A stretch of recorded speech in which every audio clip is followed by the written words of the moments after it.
A noite do dia 20 de agosto de 1989 parecia comum em Beverly Hills. Mas, dentro de uma mansão de 23 cômodos na rua Elm Drive, algo terrível estava prestes a acontecer. A mansão, avaliada em $4 milhões, já havia sido usada por celebridades como Prince e Elton John, mas naquela noite pertencia a um casal que jamais imaginaria o horror que se desenrolaria ali. José e Kitty Menendez, um casal de empresários bem-sucedidos, relaxavam na sala de estar da mansão. O videocassete rodava um thriller de James Bond, enquanto o casal cochilava no sofá. A mansão, geralmente vibrante, com o vai e vem dos negócios e da alta sociedade, estava naquela noite mergulhada em silêncio. Do lado de fora, a rua parecia tranquila, mas essa calmaria, na verdade, era enganosa. Por volta das 10 horas da noite, uma adolescente local estava parada na calçada, esperando o namorado quando observou um veículo com 2 homens se aproximar. Eles estacionaram em frente à mansão e saíram do veículo. Um deles caminhou até o porta-malas, enquanto o outro seguiu em direção à mansão. A garota observou por um instante, mas não viu nada anormal. Sem reconhecer os homens, desviou o olhar. Naquele instante, sem saber, testemunhou o começo de um massacre. A mansão Menendez era protegida por um sofisticado sistema de segurança e altos portões de ferro. Naquela noite, porém, os portões estavam abertos e o alarme desligado. Permita-me apresentar. Eu sou Brian Emmendorfer e seja muito bem-vindo a mais um episódio de Ossos Perdidos. Hoje, vamos conhecer, a seguir, os eventos que transformaram a Casa dos Menendez em um dos cenários de crime mais brutais da história americana. E esse sobrenome em um símbolo de horror que ainda hoje choca os Estados Unidos. Por volta das 11h47 da noite, o Departamento de Polícia de Beverly Hills recebeu uma ligação de emergência. Na chamada, um homem informou ao atendente que os pais tinham sido baleados e mortos. Uma viatura foi enviada à residência de número 722 na Elm Drive. No local, os policiais Michael Butkus e John Cesarnock encontraram uma mansão imponente. Eles caminharam com cautela pelos arredores para entender a situação, mas foram surpreendidos por gritos vindos da porta principal. Logo em seguida, 2 jovens saíram correndo juntos da casa, passaram pelos policiais e caíram de joelhos na grama da calçada. Os policiais tentaram conversar com os jovens. O mais novo se levantou e correu em direção a uma árvore. O mais velho tentou segurá-lo, mas ambos estavam em estado de choque. Michael e John entraram na casa e encontraram na sala de estar os corpos de um homem e de uma mulher de meia idade. Mais tarde, foram identificados como José e Kitty Menendez. Com a casa isolada, o caso foi entregue ao investigador Les Zuller, de 38 anos, um dos mais respeitados do departamento. Ao chegar, Les inspecionou o local e notou que nada havia sido roubado e não havia sinais de arrombamento, algo incomum para uma casa de alto padrão. A ausência de invasão indicava que os assassinos não encontraram resistência para entrar. Na sala de estar, Les encontrou móveis e objetos fora do lugar. No entanto, não havia sinais de luta. Os corpos apresentavam indícios claros de execução sem qualquer chance de defesa. Para Les, a desordem parecia ter sido feita de propósito. A conclusão foi direta. José e Kitty provavelmente conheciam quem os matou. Os 2 jovens vistos saindo da casa foram identificados como os filhos do casal, Lyle e Eric Menendez, de 21 e 19 anos. Ambos foram levados ao departamento de polícia para prestar depoimento ao supervisor e sargento Thomas Edmonds.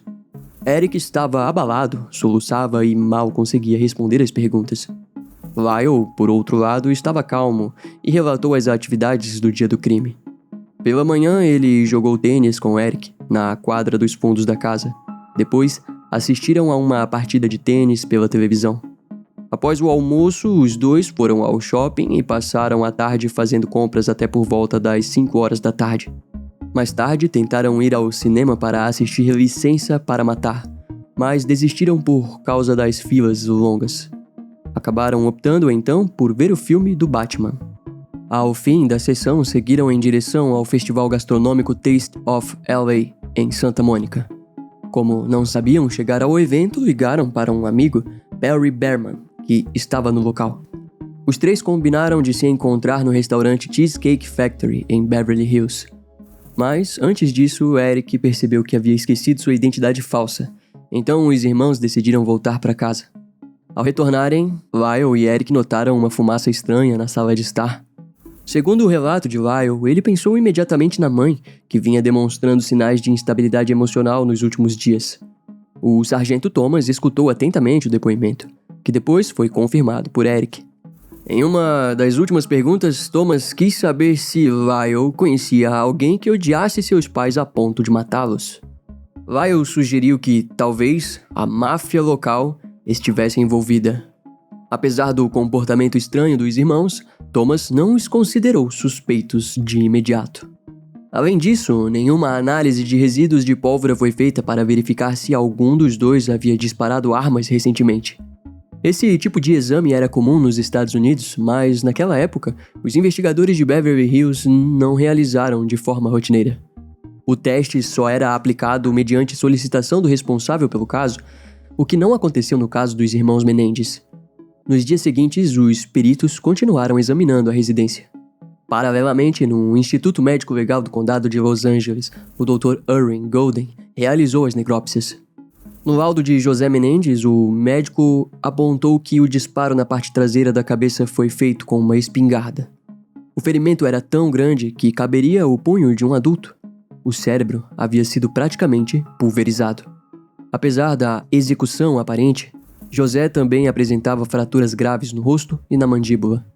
Outros ferimentos de espingarda estavam no braço direito, abaixo do ombro, no antebraço direito, no joelho esquerdo e no cotovelo esquerdo.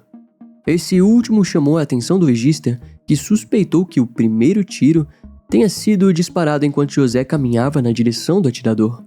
Ainda que fosse difícil determinar a sequência exata dos disparos, o Dr. Irving concluiu que o disparo fatal na cabeça foi o último, ocorrido quando a vítima ainda se movia por causa dos ferimentos anteriores. Já a necrópsia de Kitty Menendez revelava danos ainda mais severos. A mulher foi atingida na bochecha esquerda, o que fraturou a mandíbula, destruiu dentes, danificou a língua e abriu um grande buraco no rosto. O polegar direito estava quase dissipado, sugerindo tentativa de defesa ao estender a mão contra a arma. Outros ferimentos estavam no antebraço direito, no peito esquerdo e na perna esquerda, que tinha 3 perfurações. Um dos disparos destruiu o crânio e o cérebro de Kitty. Durante a análise, o médico identificou vestígios de chumbo de caça nos ferimentos da mulher, algo ausente nos ferimentos de José. A teoria mais provável era que os assassinos tenham recarregado as espingardas com munições diferentes, talvez sem perceber. Isso se fortaleceu quando encontraram um ferimento estranho no joelho esquerdo de Kitty, causado por um disparo de frente para trás. O ângulo incomum sugeria que o agressor desejava causar danos específicos, simulando um tipo de execução planejada. Essa manipulação, segundo os investigadores e o Dr. Irving, poderia ter sido feita para parecer um crime cometido pela máfia. Diante disso, surgiu uma dúvida crucial. José e Kitty realmente tinham ligação com o crime organizado? Para descobrirem isso, os investigadores passaram a vasculhar o histórico completo do casal. José Menendez nasceu em Cuba, em uma família de classe média alta. O pai dele era um jogador de futebol conhecido e dono de uma empresa de contabilidade. Já a mãe, uma nadadora talentosa, havia sido homenageada no Hall da Fama de atletas cubanos. Por ser o caçula entre os irmãos e viver em posição social privilegiada, José era muito mimado pelos pais. Apesar disso, cresceu em um contexto social conturbado. Entre 1959 e 1960, Cuba passou por uma revolução que tirou Fulgêncio Batista do poder e levou Fidel Castro ao comando do país. Com isso, ocorreram mudanças drásticas na economia. Famílias ricas perderam suas propriedades confiscadas pelo novo regime. Fazendas foram convertidas em terrenos coletivos e a população mais pobre enfrentou dificuldades diante da alta dos preços. Com 16 anos, José foi enviado com um parente para os Estados Unidos, enquanto os pais preparavam a fuga. O objetivo era protegê-los das incertezas do novo governo. Ele chegou à Pensilvânia e enfrentou dificuldades financeiras e a barreira da língua. Mesmo assim, se dedicou aos estudos e buscou formas de ganhar dinheiro. Um de seus maiores sonhos era estudar em uma universidade da Ivy League, grupo das instituições mais prestigiadas dos Estados Unidos, embora parecesse algo distante.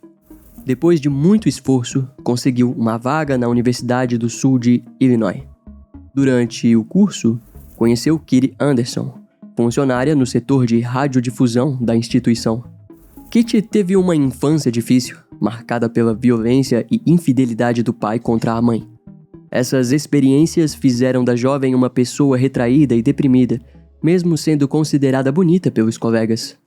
Diante da dificuldade de se expressar, ela mergulhou nos estudos. Em 1962, conheceu José, e logo os dois descobriram que compartilhavam o mesmo desejo, alcançar sucesso na vida.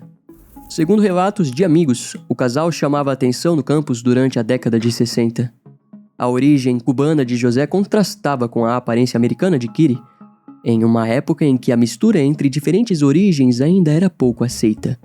Apesar do movimento dos direitos civis ganhar força em outras regiões do país, em Illinois, a segregação ainda era evidente.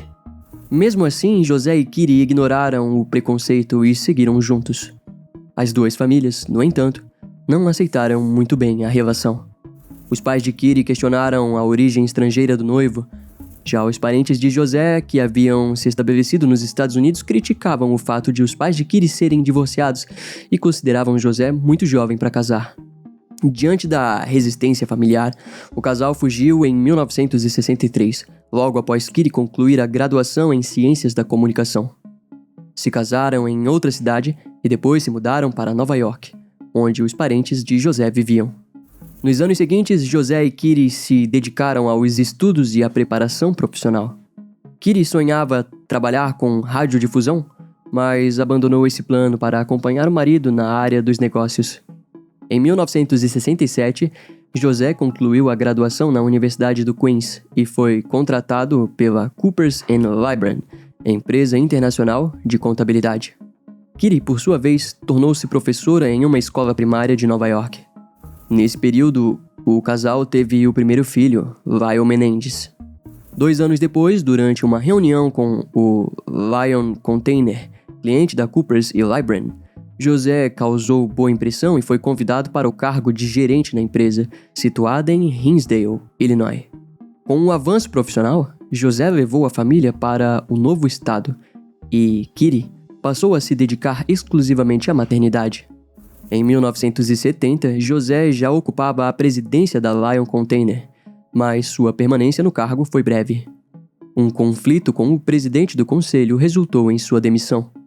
No ano seguinte, assumiu um cargo executivo na Hertz, o que motivou uma nova mudança, desta vez para Nova Jersey, onde nasceu Eric, o segundo filho. Ambicioso, José foi promovido a diretor financeiro em 1973 e, aos 35 anos, tornou-se gerente geral mundial da empresa. Com o tempo, passou a ser conhecido por tratar seus subordinados com rigidez. Em 1980, perdeu espaço na Hertz e foi transferido para a divisão de entretenimento da RCA.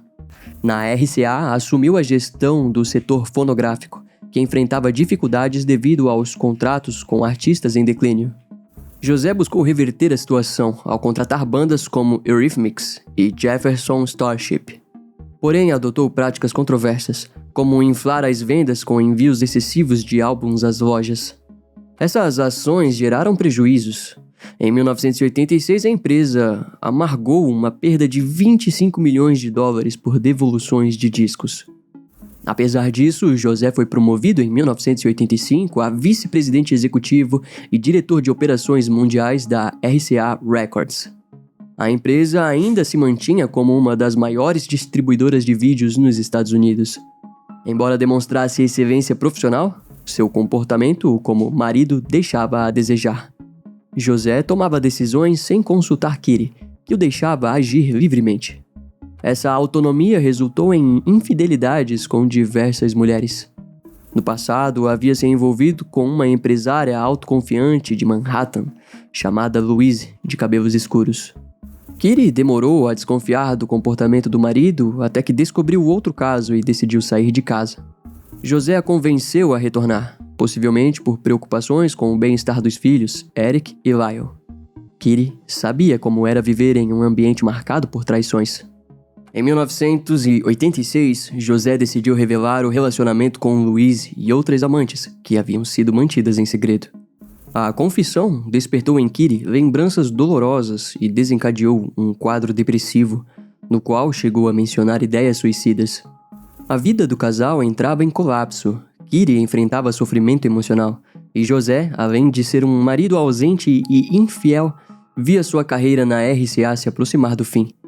Mesmo com os problemas pessoais, José recebeu uma proposta para assumir a presidência da Live Entertainment, produtora conhecida pelos filmes da franquia Rambo. Ignorando a crise familiar, José levou a esposa e os filhos para a costa oeste, na Califórnia, instalando a família em Calabasas, um subúrbio de classe média alta no noroeste do Vale de San Fernando, próximo a Beverly Hills. Ele enxergava esse novo cargo como uma chance de recomeço. Kitty, por outro lado, não recebeu a mudança com entusiasmo.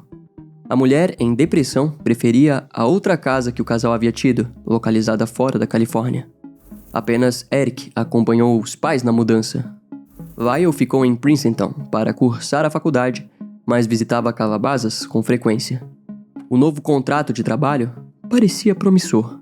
Em dezembro de 1991, José foi reconhecido pela empresa e recebeu uma apólice de seguro de vida no valor de $15 milhões.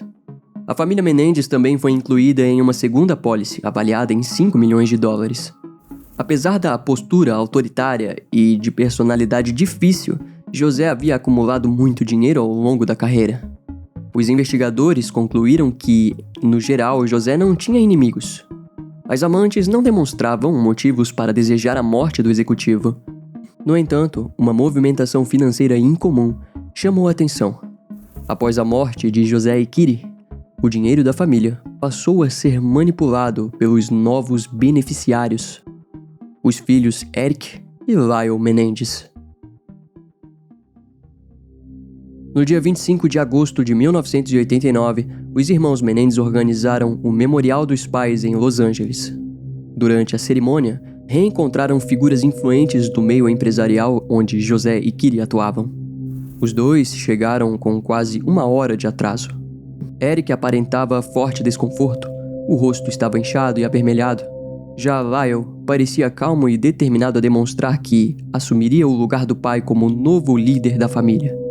Até então, os convidados conheciam Lyle apenas por meio das histórias contadas por José, e exaltava a entrada do filho em Princeton e sua participação nos negócios da família. A aceitação veio de forma natural, marcando a transição simbólica de liderança para Lyle, que fundou a Menendez Investment Enterprises, uma pequena empresa sob sua direção. 3 dias depois, os irmãos realizaram um culto memorial na capela da Universidade de Princeton. Lyle fez um discurso comovente de quase meia hora, relembrando memórias e aprendizados com os pais. Eric permaneceu em silêncio. Nos dias seguintes, pessoas próximas notaram posturas distintas nos irmãos. Lyle, o mais velho, buscava construir uma carreira no mundo corporativo, seguindo os passos de José. Eric, por outro lado, oscilava entre iniciar a faculdade ou investir em uma carreira como tenista, esporte que mais gostava. E enquanto isso, o Departamento de Polícia de Beverly Hills intensificava as investigações. Os detetives Les Zuller e Tim Linehan estavam à frente do caso. Em pouco tempo, os investigadores reuniram várias suspeitas e teorias. Diversos depoimentos começaram a descrever José como um homem muito mais severo do que se imaginava. Para muitos, ele parecia um chefe autoritário e temido, o que levantou a hipótese de um crime encomendado por ex-funcionários ou parceiros de negócios. Mas Les Zuller se surpreendeu durante uma conversa com o casal Peter e Karen Vier, amigos próximos dos Menendez. Ao ser questionado, Peter confessou não ter certeza sobre o que havia acontecido, mas revelou que começava a suspeitar de Lyle e Eric.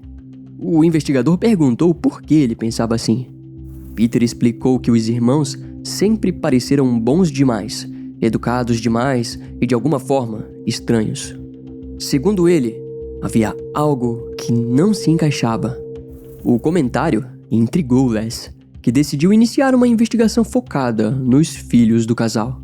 Rapidamente, o grupo de detetives percebeu um padrão de gastos suspeitos.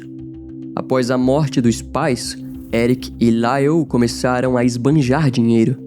Compraram carros como uma Porsche 911 Carrera cinza chumbo e um Jeep Wrangler, além de roupas e joias. Poucos dias após o crime, já tinham gastado mais de $15 mil em relógios Rolex e outros artigos de luxo. Na época em que foi assassinado, José possuía 330 mil ações na Live Entertainment, cada uma avaliada em $20. Além das ações, o patrimônio da família incluía imóveis, carros e bens pessoais valiosos. A herança deixada por José e Kitty foi avaliada em $14 milhões. E após descontos de impostos e dívidas, Lyle e Eric receberam cerca de 2 milhões cada. Amigos próximos contaram aos investigadores que os irmãos estavam frustrados com o valor. Embora 2 milhões fosse uma quantia significativa, ambos esperavam mais e acreditavam que José havia escondido parte da fortuna em contas na Suíça. Executivos da Live Entertainment também foram ouvidos. Relataram que Lyle e Eric se mostraram decepcionados ao saber que não teriam acesso ao seguro de vida de José, já que o pai não havia feito o exame médico exigido. Mesmo assim, a empresa decidiu custear parte das despesas dos irmãos, que alegaram não se sentir seguros na mansão de Beverly Hills. A justificativa era que os mafiosos responsáveis pelo assassinato poderiam voltar para matá-los. Com isso, passaram a circular entre hotéis de luxo. Mais tarde, descobriu-se que a Live Entertainment arcou com cerca de $8.800 em despesas de hospedagem. Além disso, a empresa pagou pelos guarda-costas contratados pelos irmãos e por uma limusine alugada.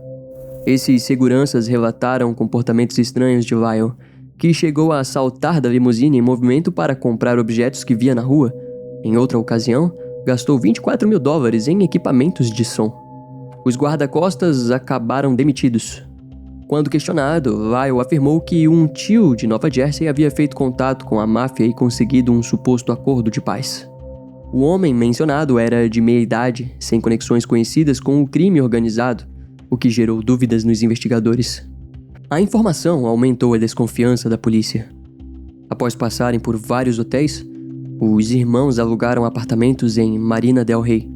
O de Lyle custava $2.150 mensais e o de Eric $2.450.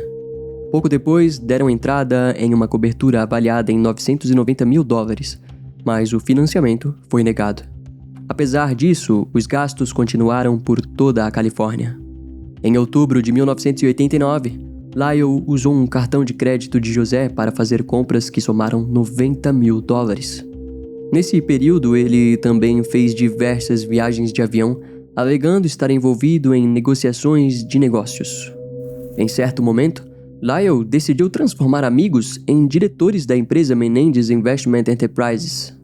Alugou um escritório em um shopping de Princeton e comprou novos carros. No entanto, nenhum funcionário chegou a trabalhar no local. Os investigadores perceberam que a empresa nunca saiu do papel. Os supostos diretores eram estudantes sem experiência comercial, a maioria conhecida de Lyle havia poucos meses.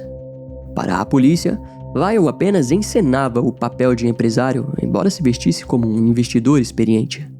De forma curiosa, Lyle tentou comprar a pizzaria Teresa's Pizza em Princeton, mas o proprietário recusou a proposta. Então, ele adquiriu a lanchonete Chuck's Spring, especializada em asas de frango apimentadas. Segundo o antigo dono, a negociação foi absurda. Lyle pagou $550 mil por um negócio avaliado em apenas 200 mil. Familiares acharam que Lyle estava perdido, mas viram a compra como uma possível forma de dar foco à vida do rapaz. Lyle passou a trabalhar no local, ampliou os horários de entrega e mudou o nome para Mr. Buffalos. A decisão de trocar o nome gerou críticas no comércio local, já que Chuck's era uma marca conhecida e estabelecida. A preocupação dos parentes aumentou quando, logo após a mudança, Lyle manifestou o desejo de abrir filiais no shopping, no campus universitário e em Nova Jersey. Mais tarde falou até em inaugurar uma segunda Mr. Buffalos, embora a primeira ainda nem estivesse dando lucro. Na prática, Lyle só acumulava prejuízos. Exatamente o que acontecia com Eric. Segundo fontes, o irmão mais novo investiu $40 mil para patrocinar um show de rock no Hollywood Palladium, em Los Angeles. O responsável pelo evento desapareceu com o dinheiro. Após o golpe, Eric abandonou os negócios e decidiu focar apenas no tênis. Contratou um treinador particular a quem pagava $60 mil por ano.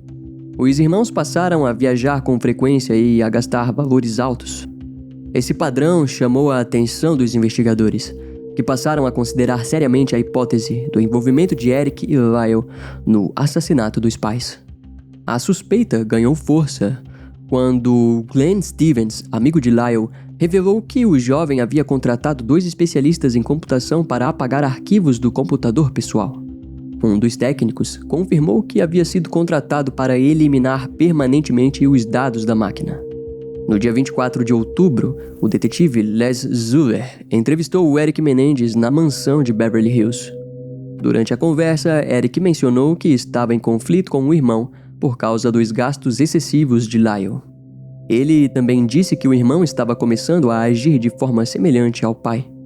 Apesar da tensão no diálogo, Les não pressionou Eric e saiu sem provas concretas. Depois do encontro, Eric tentou ligar para Lyle em Princeton, mas não conseguiu contato. Em seguida, telefonou para o psicoterapeuta Jeremy Oziel. A partir daí, o caso tomaria um rumo decisivo. E isso só foi possível por causa do depoimento de Craig Tinarelli, amigo próximo de Eric. No dia 17 de novembro, Craig contou aos detetives Les Zuller e Tim Linehan que 12 dias após os assassinatos, visitou a mansão de Beverly Hills. Durante a visita, Eric perguntou a Craig se ele gostaria de saber como o crime poderia ter acontecido. Eric contou que naquela noite, ele e Lyle voltaram à mansão para buscar uma identidade falsa.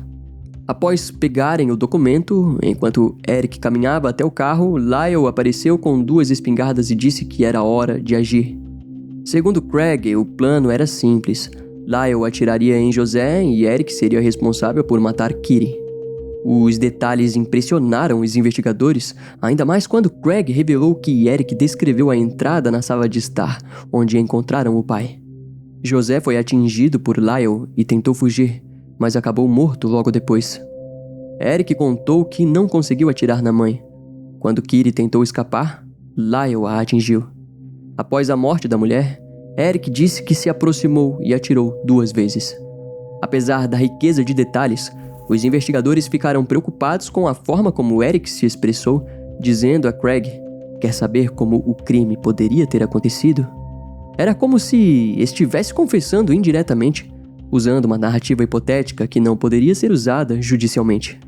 Les Zuller e Tim Linehan decidiram levar o relato à promotora distrital adjunta do condado de Los Angeles, Pam Ferreiro. Pam considerou o depoimento insuficiente para apresentar acusações, mas recomendou que Craig fosse usado como parte ativa na investigação. Um advogado do gabinete sugeriu que Craig utilizasse um grampo e tentasse conseguir uma confissão direta de Eric. Craig aceitou. Então, no dia 29 de novembro, Craig jantou com Eric no restaurante de frutos do mar Gladstone's Malibu, em Los Angeles. Durante a conversa, Eric negou envolvimento nos assassinatos e afirmou que havia inventado aquela história. Para os investigadores, o encontro parecia um fracasso. Mas a promotoria viu a reação como um sinal de que o relato anterior poderia ser verdadeiro. A partir daí, as autoridades passaram a procurar pelas espingardas. Les Zuller solicitou ao Departamento de Justiça uma lista de lojas que vendiam esse tipo de arma no condado de Los Angeles. Receberam uma lista com cerca de 80 páginas. Diante da dificuldade, os investigadores decidiram não focarem em identificar a loja, pois acreditavam que os irmãos provavelmente não compraram as armas em seus próprios nomes. Com o tempo passando, o desânimo aumentava. A equipe temia que os irmãos esgotassem a herança livremente, sem qualquer punição. Mas a virada aconteceu quando uma mulher de 37 anos, Judalon Smith, procurou os investigadores para fazer uma revelação inesperada. Judalon havia tido um envolvimento com o psicoterapeuta de Eric, Dr. Jeremy Oziel. Em certo momento, Jeremy mostrou a ela uma fita gravada durante uma sessão de terapia com os irmãos Menendez, datada do final de outubro de 1989. Judalon afirmou que na gravação foi possível ouvir Lyle gritando com Eric por ter revelado tudo ao psicoterapeuta Jeremy Oziel. Lyle ainda dizia que precisariam matar o terapeuta. Eric, chorando, respondeu que não conseguiria tirar a vida de mais ninguém. Judalon também relatou ter presenciado Lyle deixando o consultório de Jeremy após ameaçar o psicoterapeuta. Mesmo assim, Jeremy continuou as sessões com os irmãos, alegando que poderia ajudá-los a entender os motivos por trás dos assassinatos. Judalon contou ainda que as espingardas usadas no crime foram jogadas em um canyon próximo a Mulholland Drive. As buscas no local não tiveram sucesso e as armas nunca foram encontradas. Mesmo sem as espingardas, as novas informações permitiram que os investigadores obtivessem um mandado de busca. No dia 8 de março de 1990, mais de um ano após os assassinatos, Jeremy foi obrigado a entregar 17 fitas de áudio e 7 páginas de anotações feitas durante as sessões. Enquanto ainda estava no consultório, o terapeuta reproduziu algumas das gravações, permitindo que os policiais ouvissem confissões detalhadas dos assassinatos e explicações sobre os motivos do crime. Depois disso, as fitas e os documentos foram lacrados em um saco de evidências e levados ao Tribunal do Condado de Los Angeles, em Santa Mônica. Legalmente, a ameaça de morte feita por Lyle contra Jeremy foi suficiente para quebrar o sigilo paciente-terapeuta. No entanto, todas as provas precisariam ser analisadas pelo juiz do caso, que decidiria os próximos passos no processo contra os irmãos Menendez. À medida em que as fitas de áudio eram analisadas, as motivações dos irmãos Menendez se tornavam mais claras. Para entender melhor o contexto dos assassinatos, é necessário voltar aos anos anteriores ao crime. Com base em relatos de familiares e, mais tarde, dos próprios irmãos, ficou evidente que desde cedo Lyle e Eric viveram sob regras rígidas. José e Kitty controlavam a alimentação, a leitura e até a forma como os filhos deveriam passar o tempo livre. Não havia qualquer consideração com o fato de estarem lidando com crianças. Como reflexo dessa pressão, Lyle e Eric desenvolveram gagueira, dores estomacais e bruxismo, sintomas ligados ao ambiente opressor imposto principalmente por José. Além de ser um pai severo, José também humilhava colegas de trabalho. Algumas fontes relataram que ele se esforçava para parecer mais americano, ao ponto de pedir para ser chamado de Joe no ambiente profissional. Esse comportamento autoritário gerou entre os irmãos um laço de dependência emocional. Lyle e Eric acreditavam que só conseguiriam suportar o pai se permanecessem unidos. Eric idolatrava o irmão mais velho. Amigos próximos notavam esse apego excessivo, considerado por muitos como prejudicial. No fim dos anos de 1970, enquanto moravam perto de Princeton, Nova Jersey, os dois estudaram na Princeton Day School. Lyle apresentou dificuldades acadêmicas desde o início. Era distraído e imaturo. Eric seguia os mesmos passos, e ambos enfrentavam problemas de aprendizado. Professores notaram que as tarefas feitas em casa eram muito superiores às produzidas na escola. Acreditava-se que José e Kitty ajudavam os filhos nos deveres, o que impedia o desenvolvimento individual de Lyle e Eric. Outro ponto curioso, mesmo com quase 15 anos, os dois ainda brincavam com ursinhos de pelúcia. José, por outro lado, se recusava a admitir que os filhos tinham dificuldades. O pai acreditava firmemente em sua forma de educar e costumava testá-los durante os jantares com perguntas específicas. Com o tempo, essas perguntas se tornaram cada vez mais complexas. Em uma ocasião, pediu que cada filho escolhesse um esporte, mas exigiu que fossem diferentes para evitar a imagem de dependência entre os dois. José temia que a colaboração entre os filhos levantasse dúvidas sobre sua forma de criá-los. Mesmo assim, Lyle e Eric ignoraram a exigência e escolheram o tênis. Em 1982, os primeiros sinais de comportamento estranho vieram à tona. Durante um verão, a prima Diane Vandermolen passou uma temporada com a família Menendez.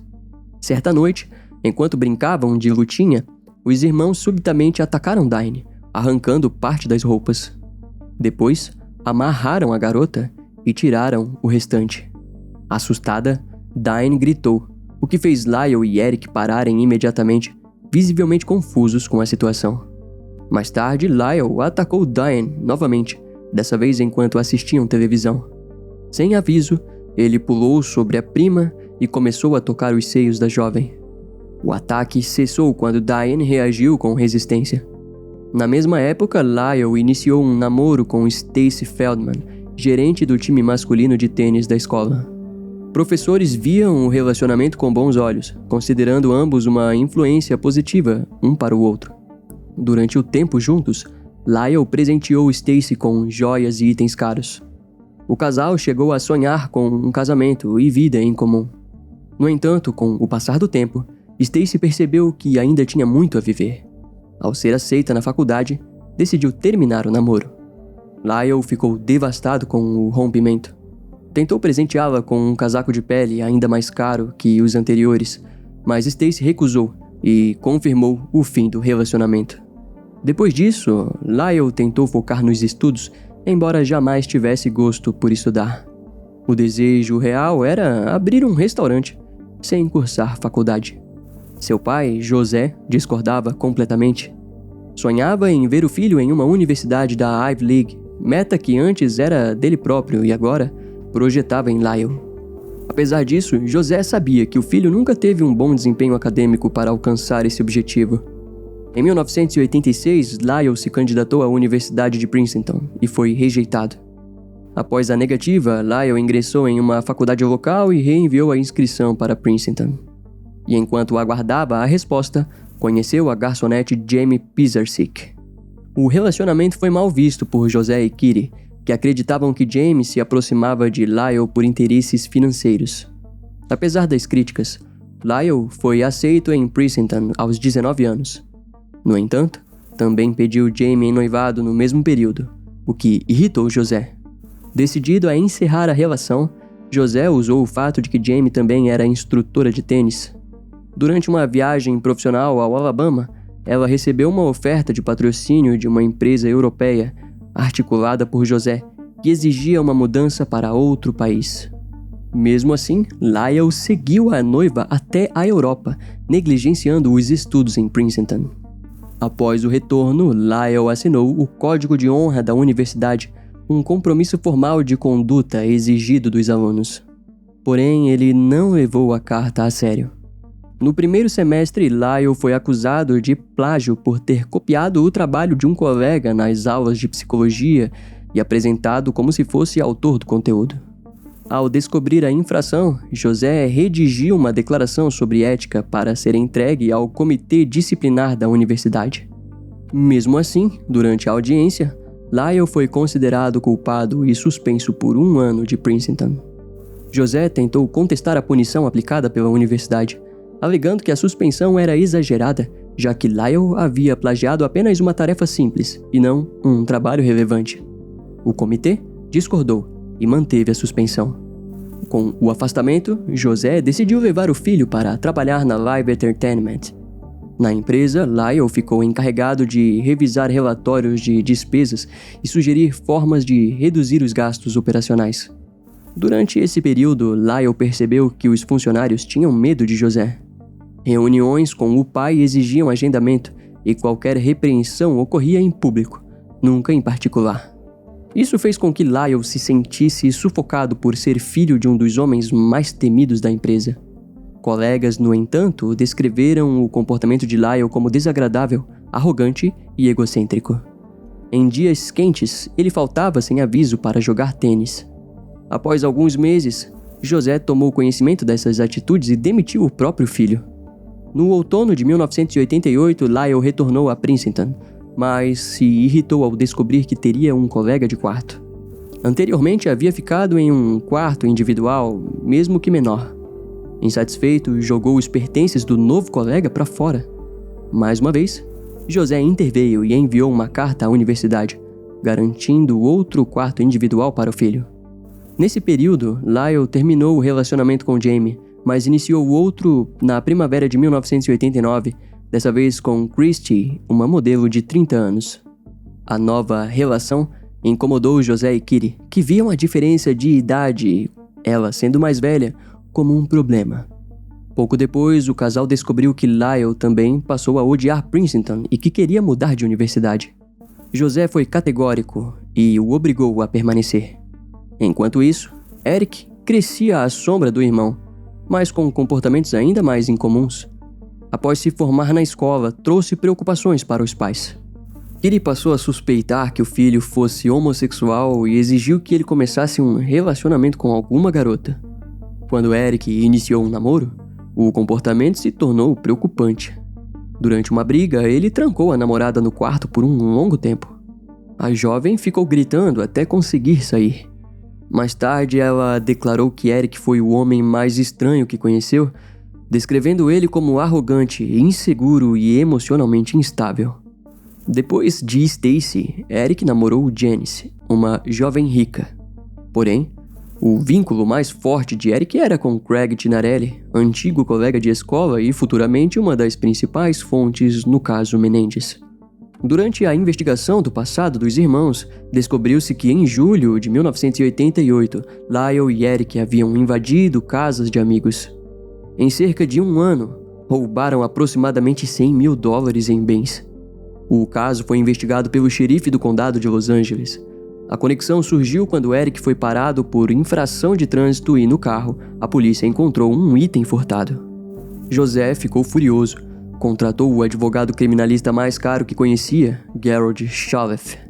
A defesa negociou com o promotor um acordo em que Eric assumiria toda a responsabilidade pelos crimes, livrando Lyle de qualquer acusação.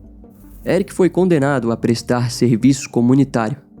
Além disso, os dois precisariam iniciar sessões de terapia obrigatória. Após os crimes, a família, que morava em Calabasas, aceitou uma nova proposta de trabalho de José e se mudou para Beverly Hills, na Califórnia. Mais tarde, ao conectarem os irmãos ao assassinato dos pais, os investigadores também os associaram a outros roubos residenciais. Mas, por priorizarem o duplo homicídio, decidiram abandonar as investigações dos furtos. No dia 8 de março de 1990, o Conselho de Diretores da Live Entertainment foi informado por meio de um escritório jurídico de que Lyle e Eric seriam presos em breve pela polícia de Beverly Hills. Todos sabiam da iminente prisão, menos os próprios irmãos. As autoridades planejavam capturá-los juntos, mas Eric havia viajado para Israel para disputar um torneio de tênis. A polícia então focou em Lyle, que estava na mansão da família. Os agentes decidiram não invadir a residência, pois Maria Menendez, mãe de José, estava no local e poderia ser usada como escudo. Optaram então por esperar que Lyle saísse espontaneamente. No início da tarde, ele deixou a casa com 2 amigos para almoçar no restaurante Cheesecake Factory. Ao sair dirigindo um Jeep, Lyle avistou um carro azul parado na rua e o atingiu de propósito. E, ao engatar a marcha ré, colidiu com uma van da polícia, que havia bloqueado a saída. Os 3 ocupantes do veículo foram algemados e levados à delegacia do xerife em West Hollywood. Lyle foi acusado pelo assassinato dos pais e transferido para a prisão masculina do condado de Los Angeles, localizada no centro da cidade. Ao saber da prisão do irmão, Eric ligou para um dos tios, que recomendou que ele se entregasse.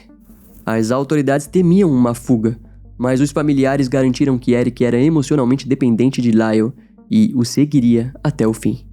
No dia 11 de março, os investigadores Les Zuller e Tim Linehan aguardaram pessoalmente a chegada de Eric no Aeroporto Internacional de Los Angeles para efetuar a prisão. Durante a entrevista coletiva, o promotor público Ira Heiner declarou que a motivação do crime foi ganância.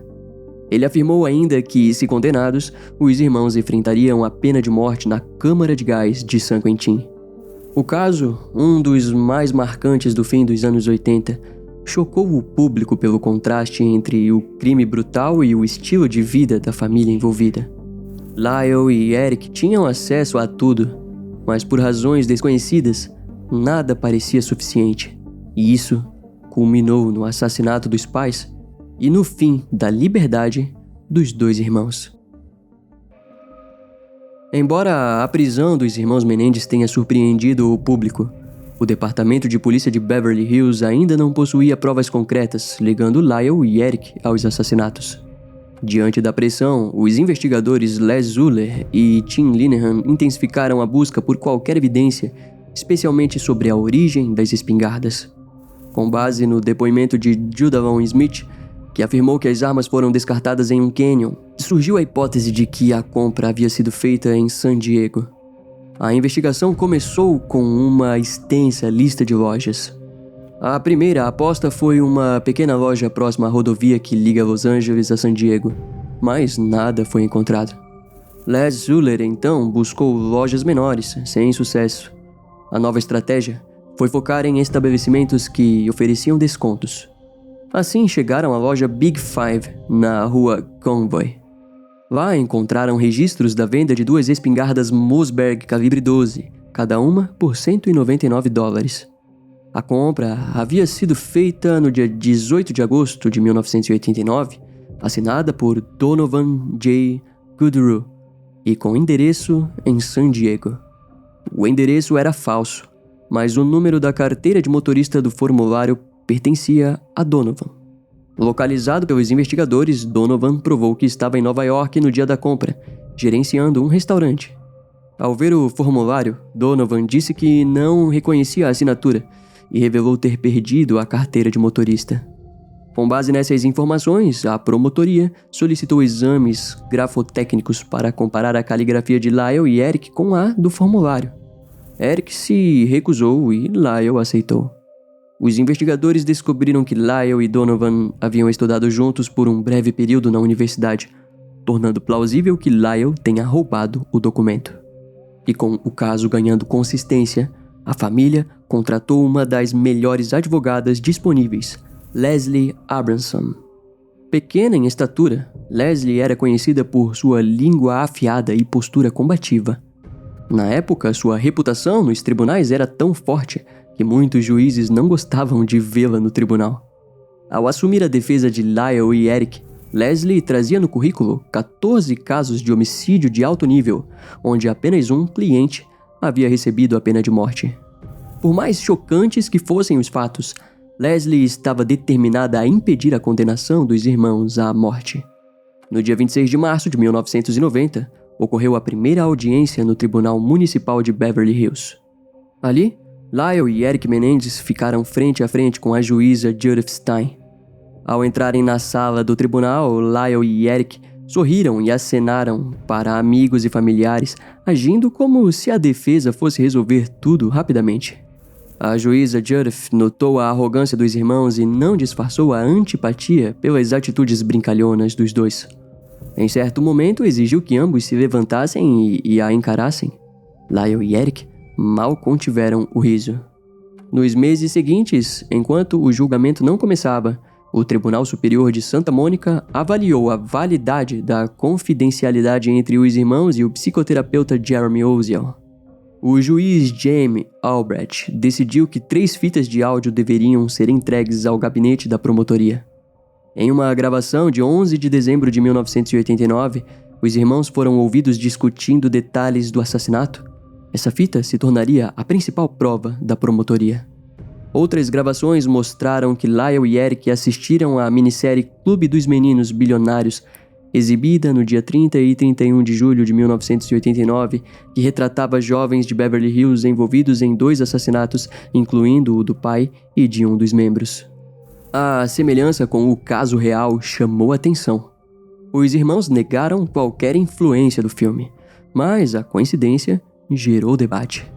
As disputas judiciais sobre o conteúdo das fitas causaram novos atrasos no julgamento. Somente em junho de 1992, a Suprema Corte da Califórnia barrou a divulgação da principal gravação. Até aquele momento, Lyle e Eric já estavam há 3 anos presos no condado de Los Angeles aguardando julgamento. Em dezembro do mesmo ano, o grande júri do condado formalizou a acusação de homicídio contra os 2 irmãos. O primeiro julgamento foi marcado para julho de 1993 no Tribunal Superior do Condado de Los Angeles, sob comando do juiz Stanley Weisberg. Logo no início, a advogada Leslie Abramson apresentou ao júri sua tese. Os verdadeiros culpados eram as próprias vítimas, José e Kitty.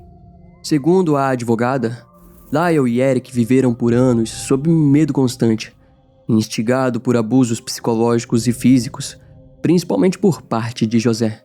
A defesa descreveu os irmãos como filhos ricos, atléticos e mimados que em certo momento sonharam com o tênis profissional, mas que estavam emocionalmente destruídos pelos abusos sofridos dentro da própria casa.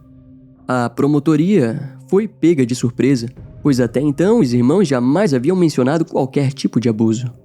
Leslie apresentou as alegações de abuso sem incluir exames médicos ou fotografias como prova.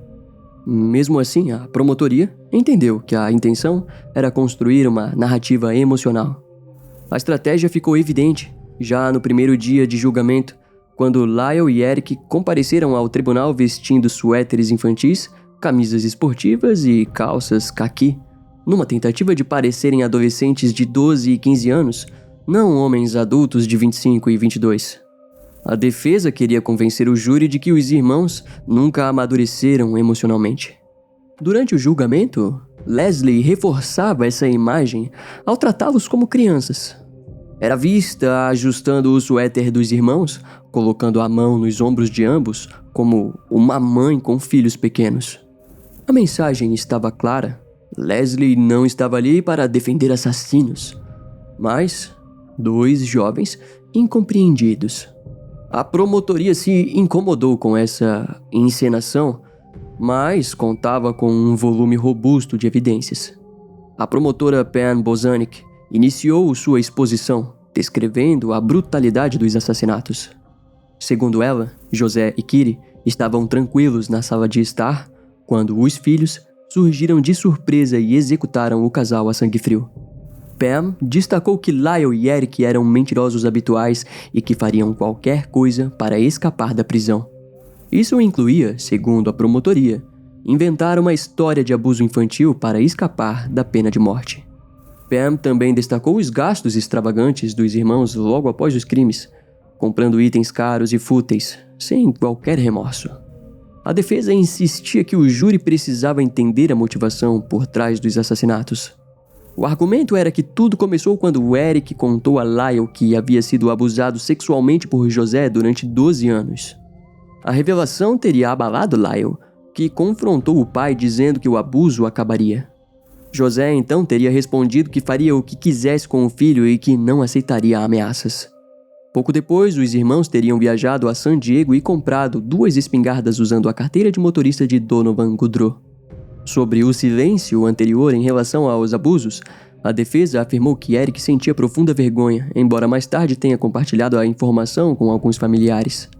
A promotoria discordou, alegando que a revelação foi conveniente demais. Para os promotores, os irmãos ensaiaram a versão dos abusos antes de contá-la a familiares, que posteriormente seriam usados como testemunhas de defesa. Durante a primeira fase do julgamento, a promotoria apresentou 26 testemunhas, que incluíam desde guarda-costas de Lyle até o balconista da loja Big Five que vendeu as espingardas a Eric. Mesmo com participações pequenas, a promotoria queria mostrar que, conectando todos os relatos, surgia uma mesma conclusão: Lyle e Eric eram mentirosos compulsivos. Nos primeiros dias de julgamento, foi apresentada a ligação de Lyle para o 911. Segundo a promotora Pam Bozanic, o conteúdo da chamada evidenciava a habilidade de Lyle como ator. O investigador Les Zuller também prestou depoimento. Ele contou que, poucas horas após os assassinatos, os irmãos retornaram à mansão e pediram aos policiais para buscar as raquetes de tênis. Para a promotoria, esse comportamento era frio e provocador. Na ocasião, os agentes negaram o acesso porque o legista ainda examinava os corpos de José e Kitty. Em seguida, um especialista em armas demonstrou o funcionamento da espingarda Mossberg calibre 12. O perito explicou que, para disparar várias vezes, o atirador precisaria puxar o gatilho e realizar 2 ações manuais entre os disparos, algo que exigia atenção e intenção. A intenção da promotoria era provar que o crime foi premeditado e não um ato impulsivo. Outro depoimento de impacto veio do psicoterapeuta Jeremy Oziel. Ele relatou que Lyle e Eric desejavam matar os pais por se sentirem dominados e inferiorizados diante da personalidade controladora de José. Kitty foi morta, segundo ele, porque os irmãos não queriam deixar testemunhas vivas. A promotoria queria que Jeremy descrevesse os irmãos como sociopatas, mas a defesa conseguiu impedir o uso do termo, considerado popular e potencialmente tendencioso. A defesa, por sua vez, reforçou a tese de que os assassinatos ocorreram por perigo iminente. Segundo a lei da Califórnia, essa alegação poderia levar à absolução ou à redução da pena, desde que fossem provados 2 pontos: que os irmãos temiam pela vida e que qualquer pessoa razoável no lugar deles sentiria o mesmo. Quando Eric, depois, declarou acreditar que os pais planejavam matá-lo. Afirmou ainda que Kitty tinha um controle quase sobrenatural sobre sua vida, sabia onde ele estava, com quem falava e o que fazia. As declarações foram vistas como infantis, exatamente o efeito desejado pela defesa, que queria mostrar como os irmãos haviam sido emocionalmente infantilizados. Eric também relatou os abusos sexuais sofridos ao longo dos anos.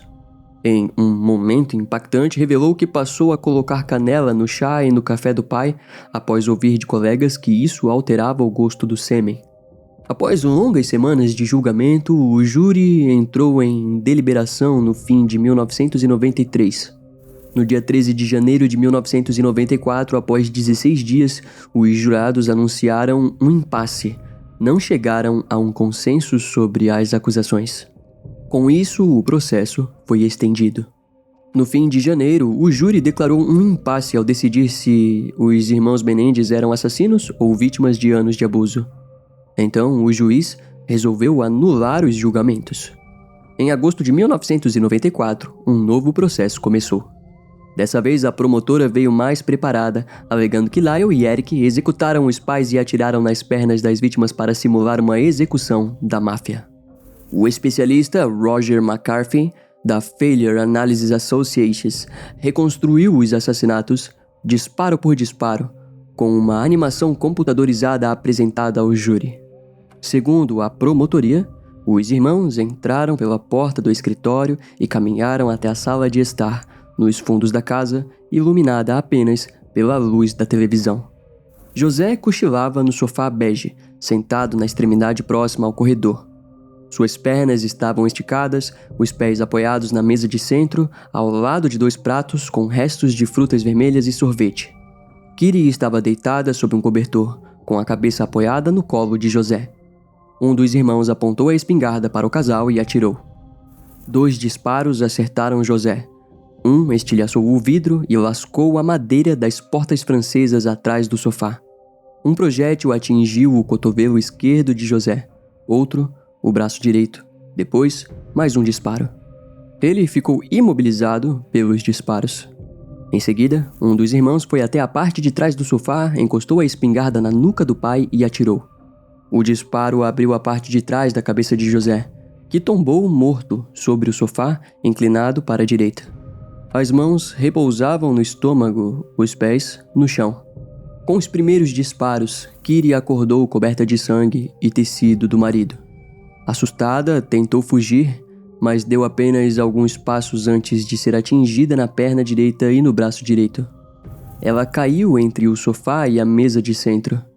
Tentou se levantar, escorregou no próprio sangue e cambaleou por alguns segundos, tempo suficiente para que o sangue escorresse pela perna. Enquanto tentava escapar, outro tiro a derrubou. Caída, foi atingida por vários disparos. Um a queima-roupa na coxa esquerda quebrou o osso com o impacto dos chumbos e do papel que os envolvia. Outros disparos atingiram o braço direito e peito esquerdo, perfurando o pulmão esquerdo. Mais de 1 litro de sangue vazou para o tórax. Ainda assim, Kitty continuou respirando e tentou rastejar, mas não conseguiu se mover. Naquele ponto, os irmãos Menendez estavam sem munição. Eles pararam, indecisos. Provavelmente se perguntaram se Kitty ainda poderia identificá-los para a polícia. Decidiram que não poderiam correr esse risco.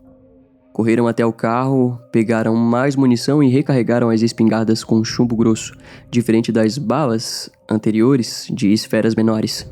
Apenas um dos irmãos voltou à sala onde Kitty agonizava.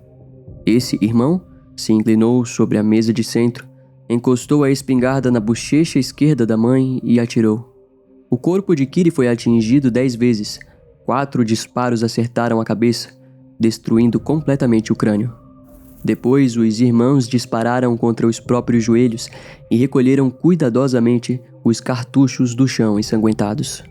Esse foi o cenário apresentado pelas autoridades, um crime frio e premeditado. No dia 16 de fevereiro, o juiz concluiu que não havia evidências de que Lyle e Eric estavam em perigo iminente quando mataram os pais. Com essa decisão, o júri conseguiu deliberar.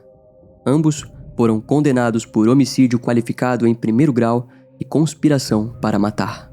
Os jurados também reconheceram 2 circunstâncias agravantes: emboscada e homicídio múltiplo. Diante desses agravantes, restavam 2 opções: prisão perpétua sem liberdade condicional ou pena de morte. No dia 17 de abril de 1996, após 3 dias de deliberação, o júri optou por prisão perpétua sem possibilidade de liberdade condicional. A escolha foi justificada pelo fato de que Lyle e Eric não tinham antecedentes criminais nem histórico de violência. Ambos foram enviados à prisão estadual de North Cairn, em Delano, onde passariam por avaliações diagnósticas. A justiça avaliaria se poderiam cumprir pena juntos ou separados. No dia 10 de setembro de 1996, o Departamento de Correções da Califórnia decidiu separá-los.